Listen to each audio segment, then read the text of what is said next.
Italy, the year 1800, a time of candlelight, quills, and questions. The world hummed with curiosity, but still stumbled in the dark of understanding. Electricity was a mystery. Flashes of static, lightning from the heavens, fleeting sparks that dazzled and vanished just as quickly. Among those who refused to let the mystery fade was Alessandro Volta, a quiet professor from Como. He was not a man of wealth or war, but of wonder, a man who believed that truth could be built, piece, by patient hands. Volta spent his evenings surrounded by the tools of his obsession: metal discs, strips of zinc and copper, bowls of salt water, and sheets of paper. His colleagues thought him eccentric, maybe even foolish. Electricity, they said, cannot be contained. It is nature's breath, wild, momentary, divine.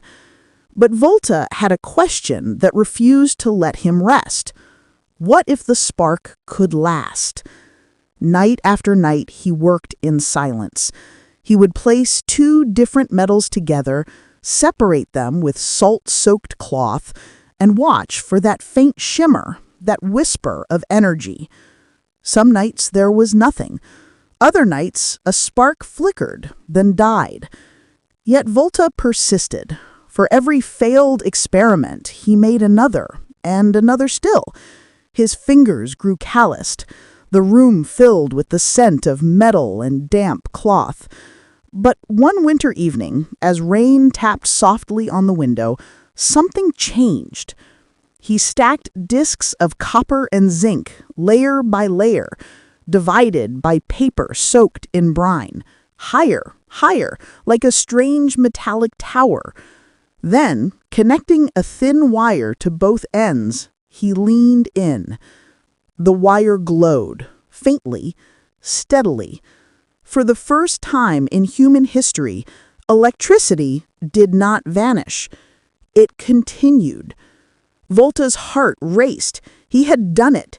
He had created a continuous electric current, a living thread of energy that flowed without pause. He called it the Voltaic Pile. Word of his invention spread swiftly. When Volta demonstrated it to Napoleon Bonaparte, the emperor himself rose to applaud. "Monsieur Volta," he said, "you have captured lightning." But Volta only smiled humbly. For him, it was not lightning he had captured, it was possibility. Years later, when lamps first lit streets, when telegraphs carried voices across continents, and when machines began to hum with power, every wire could trace its ancestry back to that simple pile of zinc, copper, and brine. And so, in the quiet persistence of one man, the modern world was born.